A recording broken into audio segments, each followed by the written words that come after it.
Assalamualaikum warahmatullahi wabarakatuh. Pada kesempatan kali ini, kita akan mempelajari tentang pengenalan dan pengelolaan bahan-bahan kimia, rumus, sifat, dan kegunaan di laboratorium. Sebelumnya, izinkan kelompok kami untuk memperkenalkan diri terlebih dahulu. Yang pertama ada Anfilda Salsa Yosinda. Yang kedua ada Dio Rizky Nandar Putra. Dan yang ketiga saya sendiri, Ocatara Elia Rudi. Baik, selanjutnya kita akan membahas tentang materi. Jadi materi pada kesempatan kali ini adalah membahas tentang pengertian bahan kimia, macam-macam dan fungsi bahan kimia di laboratorium yang akan dibahas oleh saya, lalu pengelolaan bahan kimia di laboratorium oleh Anfilda, dan klasifikasi serta dampak bahan kimia oleh Dio. Baik, yang pertama, pengertian dari bahan kimia di laboratorium.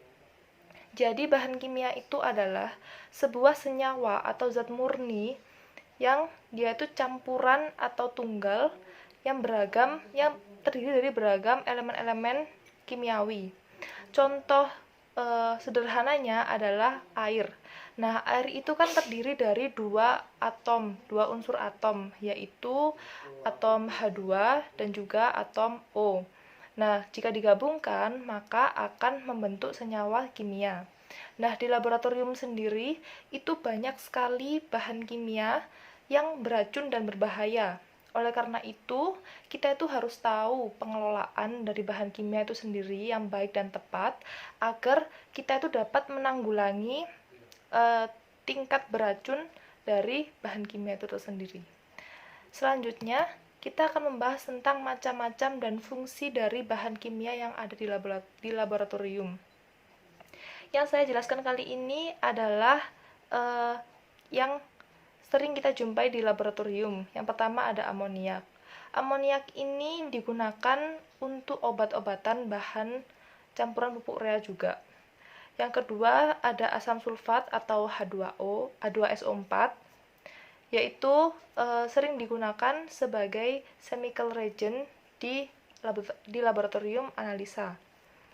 Baik, selanjutnya ada formaldehida 40% atau HCOOH yang biasa digunakan untuk membasmi bakteri dan juga desinfektan serta pengawet. Yang keempat ada kloroform atau CHCl3 yang bisa digunakan untuk pelarut nonpolar di laboratorium, tapi juga bisa digunakan untuk sebagai bahan bius. Yang kelima ada asam klorida atau HCl yang digunakan untuk menurunkan pH larutan dan regenerasi resin penukar ion. Dan yang terakhir ada natrium hidroksida atau NaOH yang sering digunakan sebagai basa yang paling umum dalam laboratorium kimia. Ya, saya akan membahas klasifikasi dan dampak yang diakibatkan oleh bahan kimia berbahaya di laboratorium. Bahan-bahan yang ada di laboratorium memiliki sifat yang beragam. Di antaranya, ada yang dapat membahayakan bagi kesehatan dan keselamatan bagi pekerja laboratorium. Nah, untuk itu, kita harus membedakan bahan kimia yang berbahaya dan yang tidak berbahaya. Untuk itu kita perlu dibuatkan simbol bahan kimia yang berbahaya dan juga tidak berbahaya. Saya akan menjelaskan beberapa simbol-simbol bahan kimia yang berbahaya. Yang pertama yaitu bahan kimia beracun atau toksis.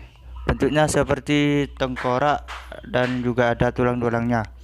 Yaitu bahan kimia yang dapat menyebabkan kematian apabila terserap ke dalam tubuh karena tertelan lewat pernafasan atau kontak lewat kulit. Contoh bahan ini biasanya yaitu aksen triklorida, merkuri klorida.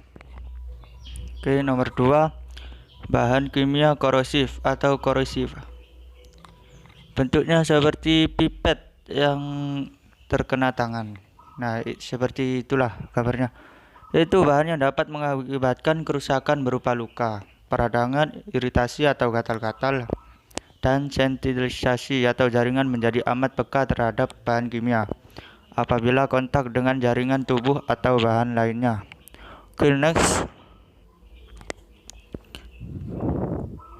Yang ketiga, bahan kimia mudah terbakar atau flammable. Itu gambarnya seperti api yang membara. Simbol ini menunjukkan bahwa bahan kimia ini mudah bereaksi dengan oksigen dan dapat menimbulkan kebakaran dan ledakan. Seperti yang ada di gambarnya itu, bahwa itu menyebabkan kebakaran. Yang nomor 4, bahan kimia peledak atau eksplosif. Gambarnya seperti bola atom yang berserakan atau bom lah. Suatu zat padat atau cair atau campuran yang karena suatu reaksi kimia dapat menghasilkan gas dalam jumlah dan tekanan yang besar serta suhu yang tinggi sehingga menimbulkan kerusakan di sekelilingnya. Oke, next. Bahan kimia oksidator atau oxidation. Gambarnya seperti bola api yang meluncur ke bawah. Simbol ini merupakan bahan kimia yang mungkin tidak mudah terbakar, tetapi dapat menghasilkan oksigen yang dapat menyebabkan kebakaran bahan-bahan lainnya. Nomor 6, bahan kimia reaktif terhadap air. Simbolnya sama seperti nomor 3, itu api yang membara, namun berwarna biru. Maksudnya ini bahan kimia yang amat mudah bereaksi dengan air dengan mengeluarkan panas dan gas yang mudah terbakar. Oke, next. Bahan kimia radioaktif atau radioactive substances. Gambarnya seperti nuklir radioaktif. Itu adalah bahan kimia yang mempunyai kemampuan memancarkan sinar radioaktif dengan aktivitas jenis lebih besar dari 0,002 mikrocurie atau per gram. Yang nomor 8, inhalation hazard atau bahaya terhirup. Gambar menunjukkan ini suatu kerusakan pada saluran pernapasan. Simbol ini menunjukkan bahwa bahan yang dapat mengganggu sistem pernapasan pada manusia jika terhirup atau mengalami inhalasi. Oke, next. Untuk yang terakhir ada environmental hazard atau bahaya terhadap lingkungan. Di gambar tersebut ada ikan dan suatu lingkungan. Maksud dari simbol ini adalah bahan kimia dapat berbahaya bagi lingkungan, di mana bahan tersebut dapat menyebabkan kematian suatu makhluk hidup yang ada di sana. Mungkin itu saja. Untuk lebih jelasnya akan dilanjutkan oleh teman saya, Amfilda Saljawilah. Pengelolaan bahan kimia. Yang pertama yaitu pembelian. Pembelian bahan kimia harus dihitung berdasarkan kebutuhan agar tidak sisa terlalu banyak sehingga bila disimpan dapat mengetahui batas kedaluarsa. Tulis juga spesifikasi dan batas kedaluarsanya. Jangan menerima barang yang tidak sesuai spesifikasi dan batas kedaluarsanya. Serta jangan menerima pesanan jika kemasan regen sudah rusak. Next, penyimpanan. Teknik penempatan barang untuk persediaan yang dapat menjamin tercegahnya kehilangan isi dari wadahnya, perubahan sifat fisik kimia, terjadi interaksi antara materi bahan dan dapat tercegah dari bahaya kecelakaan yang ditimbulkan dari bahan yang disimpan. Next, yang ketiga yaitu penggunaan. Ambil secukupnya bahan yang akan dipakai, jangan berlebihan, wadah segera ditutup kembali, tidak boleh langsung diambil dengan pipet masuk ke dalam botol. Kelebihan bahan yang diambil tidak boleh dimasukkan kembali dalam wadah aslinya.